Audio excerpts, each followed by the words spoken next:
Okay, welcome everybody to this session. My name's Stephen Sanderson. I'm from the dotnet team, and today I'm joined by Matthew Bolanos from the Semantic Kernel team, and we're going to be talking to you about some ways that dotnet Aspire and Semantic Kernel can work together to give you a really good experience as a developer, adding AI features to your application. So let's start with, what does that even mean? What kind of AI features would you want to add to an application? Is AI even useful for a typical business app? So I think the answer is yes, but let's go through an example of it. And I'm going to try to give you just about the most conventional and relatable example I can think of, which is e-commerce. So imagine there's an e-commerce site, which, as well as selling products to people, also has a customer support facility where customers can come along and submit inquiries about products that they have bought or are thinking about buying. And these inquiries get sent through to the staff working there. And the staff have got some kind of web UI for working with that. And it's probably got a big grid in there in the middle. That's perhaps how their workflow works. So very typical business app. How can we even use AI in a beneficial way here? Is it useful? Well, yes. For example, we have got a search box. So we might start by thinking, can we upgrade that to be semantic search so that people can find stuff without having to know exactly how it's phrased or without worrying about spelling mistakes?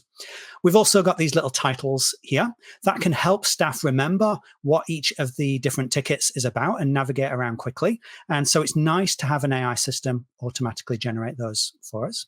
We've got these different ticket types, and we can use classification to set the right type automatically based on the text, which allows you to trigger different workflows if you want to. And then we've got these satisfaction rankings, and it's very easy for a language model to give a sensible estimate of customer satisfaction. So we can do that, and that might help staff focus their attention where it's most needed. But that's not all. We could also go a bit further and say when someone opens one of these tickets and they start working on it, they're going to have various fields they can fill out. And just like before, we could use AI to automatically classify or enable semantic search. We've then got perhaps a big conversation between the staff and the customer.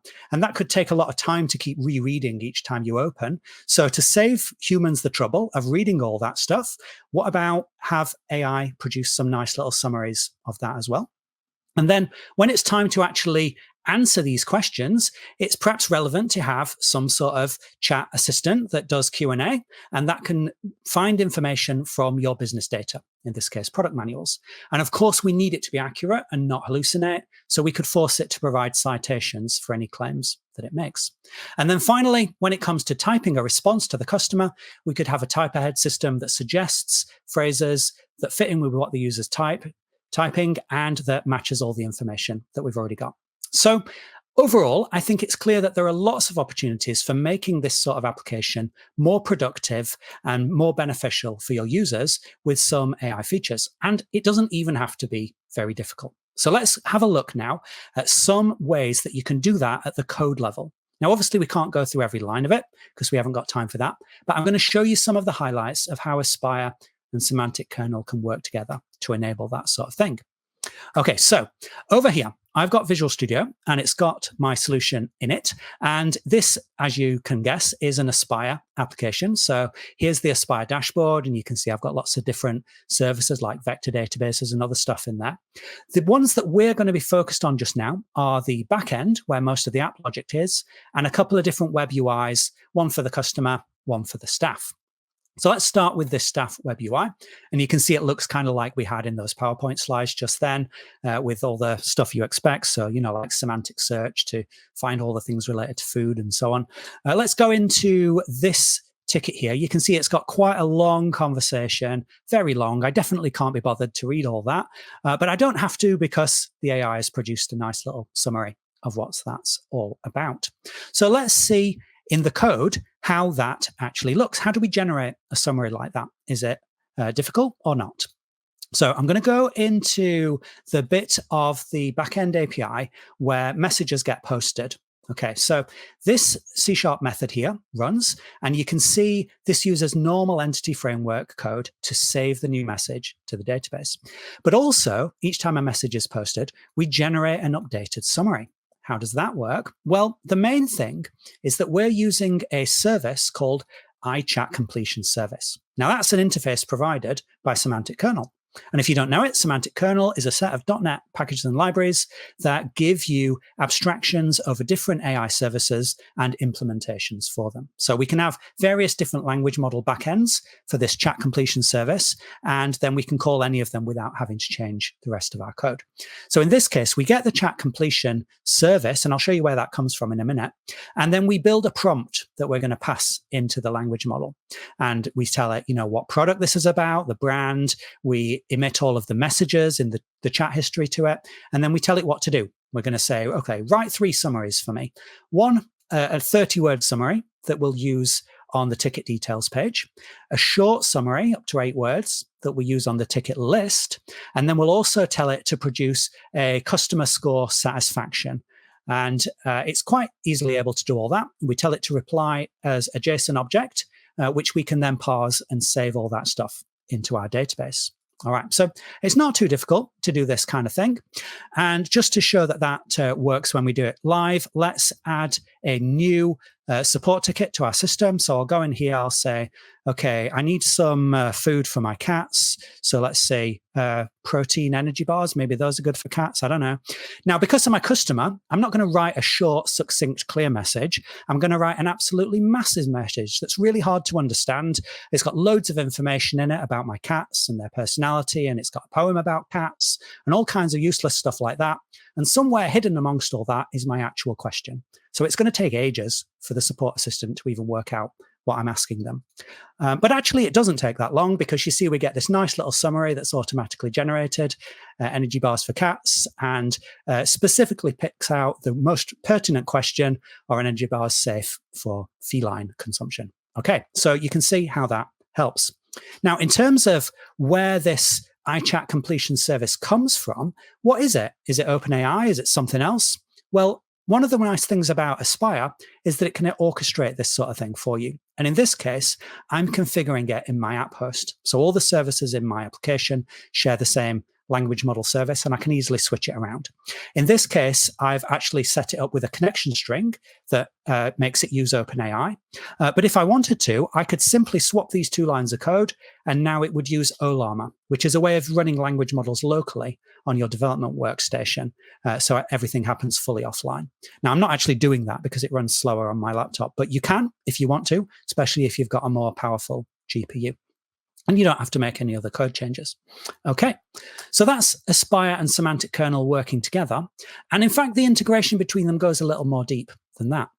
In terms of, for example, telemetry. If I go into this tracers list here and we have a look at the activity that's been going on, one of the things that we'll notice is that it's able to recognize when we've made calls to a chat completion service, because Semantic Kernel will log the telemetry. And it's got all sorts of useful information in there, like the number of tokens that were produced and the prompt and the response, things like that. And if you're doing this in production, you can aggregate all these statistics and keep track of your costs and the times and that sort of thing. Okay, so that's an example of how we can do a bit of summarization with these technologies. Now, let's move on to a slightly more advanced thing now, which is going to be this Q&A chatbot thing. So let's see how that actually works, and then we'll look at a bit of code. So let's go into another support ticket now. So the first problem I notice here is that this customer is trying to talk to me in German, and I don't even speak German. So that could be tricky, but fortunately, the summary gives me a good indication of what they're asking for. They want to know the PIN for Bluetooth pairing. Now, I don't know what the PIN is, which is why it's helpful to have this sort of AI assistant that's capable of searching through business data and finding the relevant things. So let's try what does the manual say about this. And you can see it does a search for Bluetooth pairing PIN, and it works out that the default PIN is 0000. Okay. Now, do we know if that's really true? Well, we make it give a citation. And if I click this, we can see it can take us into the actual product manual and highlight the exact basis for its claim. So we know it's actually true. All right. So then I could say something like, write a reply to the customer saying that.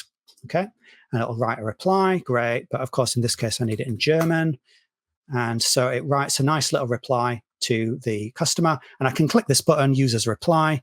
Get rid of that. That's a bug I'll fix later. Hit send, and it sent the message back to the customer in German. Cool. How did that work? Well, let's go and have a look at a bit of the code for that. Here's my assistant API. And you can see that it's not super complicated. The main thing that it's doing is it's using another one of these iChat completion services. And just like before, it builds up a prompt saying, hey, I want you to answer customer support questions. Here's all the context with the product and so on. Here's the most recent message from the customer. I want you to give me an answer. Okay, so it will provide an answer. And then in terms of being able to search product manuals, this is something that Semantic Kernel makes fairly straightforward.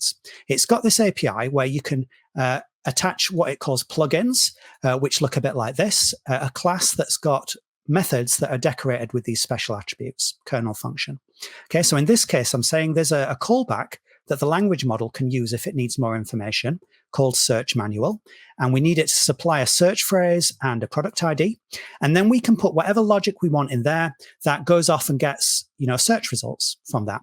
And in this particular case, I'm using a vector database and semantic search, which is also provided by Semantic Kernel. But you could do anything else you want. You could use a traditional database full text search. It doesn't really matter what. You supply some results, and then the language model can use that to give an answer. Okay, so that's pretty straightforward. One thing you might notice is the way that this button, users reply, appears sometimes, but not always. Well, that takes us on to this next matter, which is classification. It's very often that you want to determine what sort of class something fits into. In this case, I want to classify messages as, are they suitable for sending to the customer or not? So I know whether to show this button.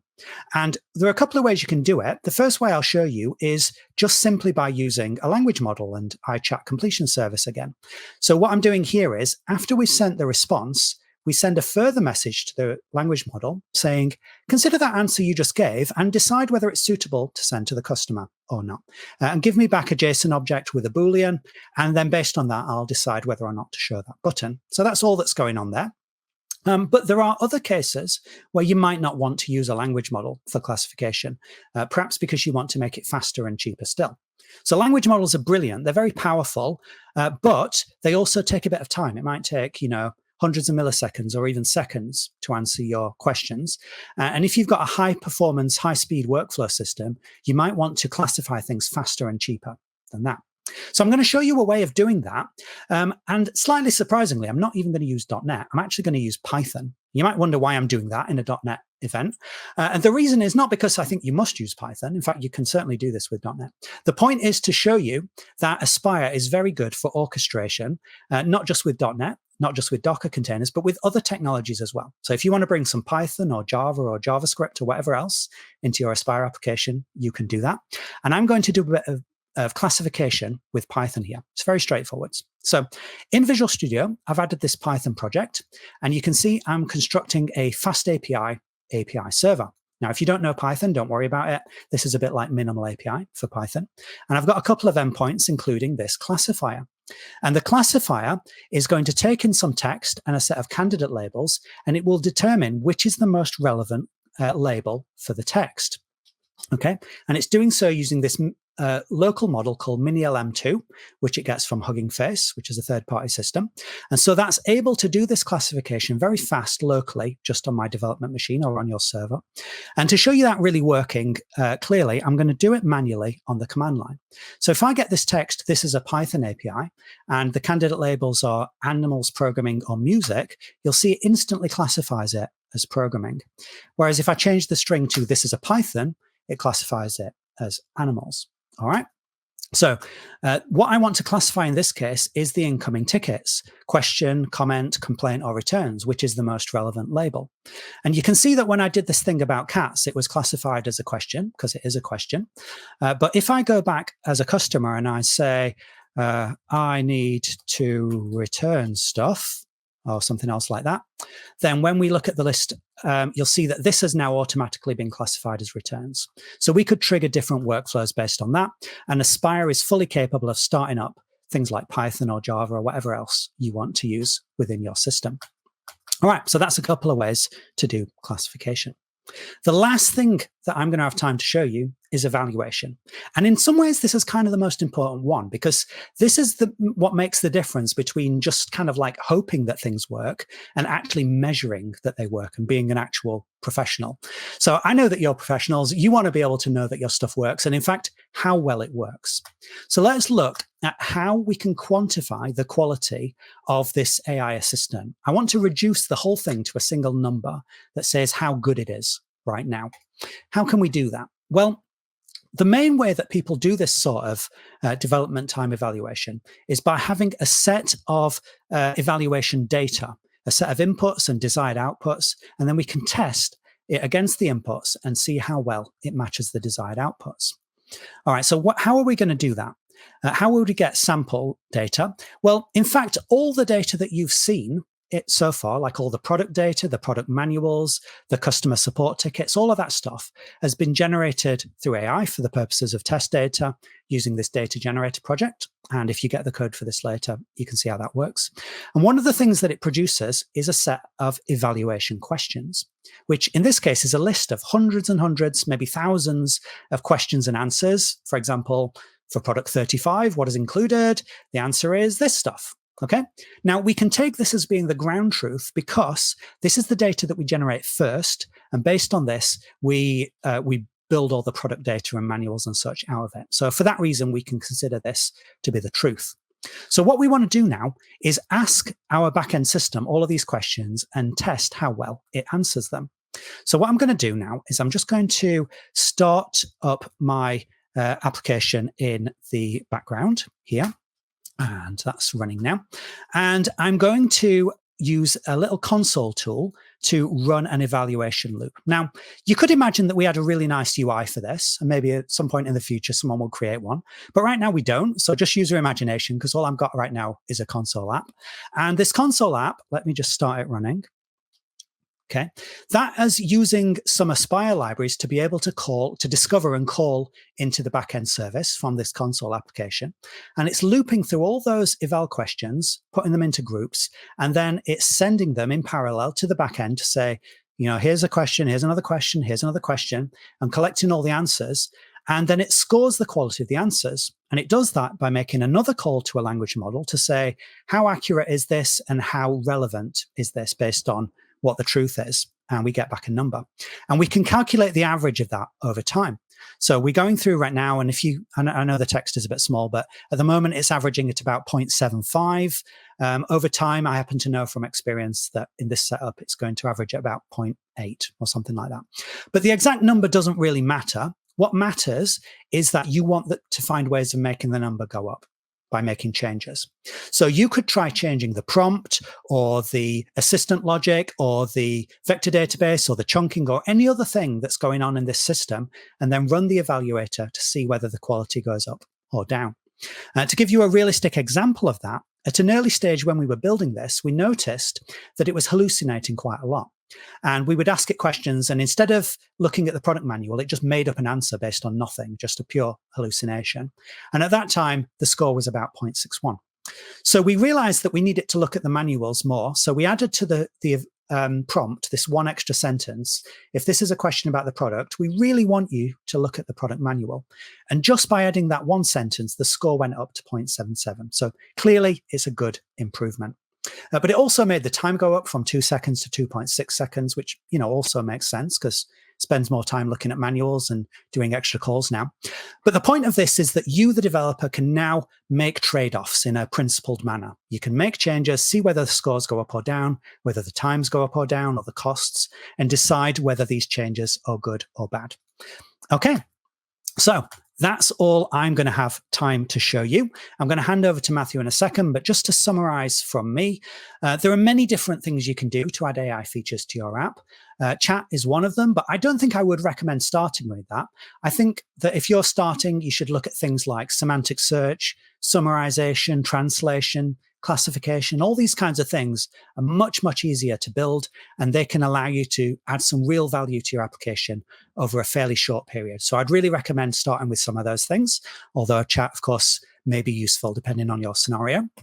I do think it's worth a bit of investment in having an evaluation system from the start so that you can check whether what you do is improving or getting worse over time.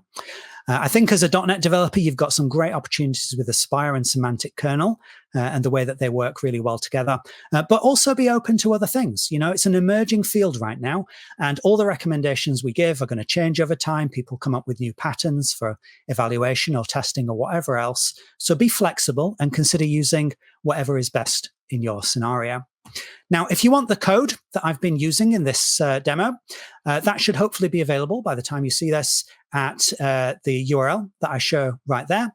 So you can check that out and hopefully see how much of this stuff works on the inside.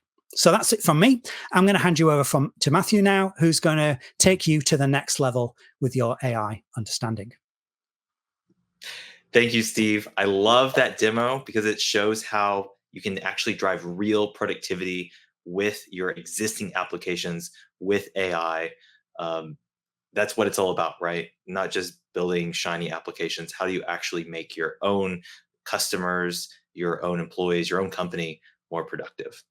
Now, what I'm going to be talking about is kind of what's coming next. Steve kind of mentioned all of this stuff is still emerging. There's all these new things coming out. What should you expect in the AI space? And how are we going to help you within the Semantic Kernel team in your .NET language?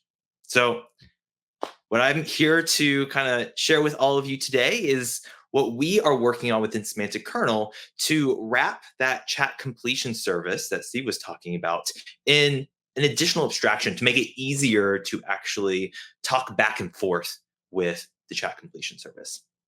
If you've been plugged into what's happening in the AI space, you've probably heard this word agent pop up over and over and over again. What we've done in Semantic Kernel, just a few days ago, maybe a week ago, we released our new agent framework for Semantic Kernel. So I could talk on and on about what an agent is, how it works, but I always find it's easiest, best to dive into actual code to see what this new abstraction does. So what I have right now is a Jupyter notebook, which has some very simple semantic kernel code. Basically, I'm running a terminal application, a console application. And let's just go ahead and get started by loading up all of our different packages and importing these statements. And then we'll dive into what is an agent in semantic kernel and why it's valuable for you. So once these packages are installed, we'll go ahead and import all of our statements. And as Steve showed, you can create these, we call them plugins inside of semantic kernel that give the AI the ability to either retrieve information, to interact with the real world, or in this case, very simply, getting the current time. Now, in Steve's example, he was using the chat completion service directly and making calls to it. What we've found, though, is most kind of those back and forth chats follow a similar pattern, right? You have a chat history, you build it up, you give it to the LLM, it gives you a response back. And so what we believed and what the industry has seen is if you can wrap this in another abstraction, you make your code a little bit easier and you get a little bit more predictable way of working with these, what we call agents. So here what I'm doing, we'll go ahead and click run, is I'm building a kernel. I'm adding in one of those chat completion services that you saw earlier. We're adding in that plugin so that the AI knows how to tell the current time. But within semantic kernel is we can now create what we call a chat completion agent. We can now create a chat completion agent where we can give it a name. We can give it instructions. So you don't have to bubble or you don't have to combine all of that inside of a single prompt. You can just tell it, and then you can start a chat history, and that instruction set will always be prepended to whatever that agent is working on. We start our chats, it's asking for our input. We can ask simply, what is the current time? And the AI assistant is able to give us an answer. Okay. Not a whole lot new over just using the chat completion interface by itself. But what we're about to see is this also gives you the ability to use services that act as agents, right? So instead of having to build everything yourself with chat completion, you can talk to something like the Azure OpenAI Assistance API, which, if you're not familiar, is a service that basically manages the thread on behalf of you so that you, as a developer, don't have to figure out where are you going to store that chat history? How am I going to save that to something like Cosmos DB? That's all managed for you using the Assistance API. So we'll go ahead and play this one as well. We're starting the same way. We're creating our kernel. This time, we're creating an OpenAI assistant.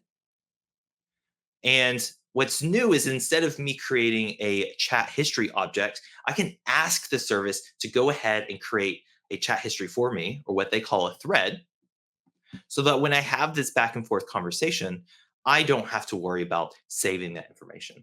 And so I can ask the same question of what is the current time, and it'll work the same way, but I'm actually not going to do that quite yet. The other thing that's really valuable about the Assistance API is it also comes with built-in tools or built-in plugins. So I can comment out this line that gives the ability to check the time, and I'll uncomment this one, enable code interpreter. What this is providing the AI is the ability to basically write Python code, basically do a bunch of operations in the side to answer any user's question. And naturally, Python has some tools, some coding that it can use to tell the current time. So when I ask, what is the current time? What it's going to do behind the scenes is instead of using my plugin, it'll actually use Code Interpreter to write some simple Python code. We can actually see it right now. It'll execute it and tell me what the time is. Okay, so we'll go ahead and say bye. Now, the last thing I want to show that's really demonstrates the value of this additional abstraction, the value of having agents, is with a common contract for how these agents work together. It's now possible to put them in something like a group chat or a process and have them use the same interface to talk back and forth. And we're going to see just that. This was popularized and started with a research project called Autogen. And we've basically taken those best concepts, the group chat, the agents, into Semantic Kernel and made them enterprise ready. So what we're seeing here is we're going ahead and create 2 agents instead of just one, an art director and a writer. You can see we have all these different instructions that we're providing it, what they can do, what they can't do. Don't waste time. And we ultimately want to be able to create a group chat where we include these 2 agents, the writer agent and the reviewer. But there needs to be some sort of way of controlling the chat. Who gets to speak next? When is the chat over? In this particular scenario, we're going to be having the agent reviewer basically determine when is this chat over? When is the writer done writing something that is of good enough quality, right? And once it has achieved that, this chat will be over and the user will have that final answer. So I'm going to go ahead and invoke this. And what I am asking these 2 AIs to do, these 2 agents, is to come up with some marketing copy for this concept, a way for multiple AI agents to collaborate on a single task, exactly what they're doing right now. We can see that first message, and it starts off with the copywriter. Hey, let's try this. AI conductor, orchestrating brains. The art director's like, no, I don't like this. It's interesting, but it's a bit abstract. Can we refine it, right? And so it tries again, and then it finally is able to approve this final message so that, in this case, a user can use it for their marketing. You can imagine in the example that Steve showed that maybe the summaries aren't that great, or maybe the responses back to the customer aren't high enough quality. What we found through research is having multiple agents kind of battle it out, right? Challenge each other, bring with each other different perspectives or system instructions can actually make that final result even better, right?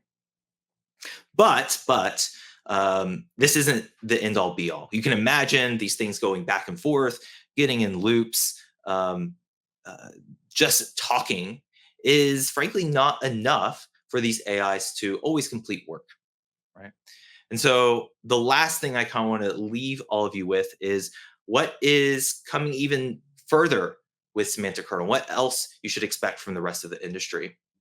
And that's really taking what we've learned through multiple agents working together, these multi-agent patterns, and making them a little bit more predictable, more deterministic, so that you always get a result that you expect from your multiple agents. And you kind of saw this in Steve's demo when they had to do that classification logic, when he had to show that reply button. He basically wrote some code that says, hey, reply, and then check if a reply button needs to be involved. It's very simple. It's like do step one and then do step two. You can imagine, though, as you build more complex business processes, these things become unwieldy.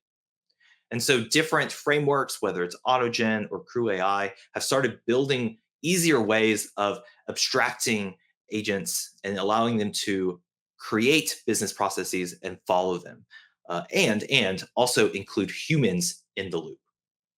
So get excited for what's coming next for Semantic Kernel, dotnet, Aspire. It's an exciting time to be a developer. A ton of new things are on the horizon. And with that, I'll kind of conclude my section on agents. And I'll go ahead and pass it back to Steve, and we can wrap things up. Yeah, I think that's all from the two of us. So we hope that is of use to you and that you will give some of this a try. And quite importantly, let us know how you get on. We want to learn from you as well. So thank you very much. Enjoy the rest of this event.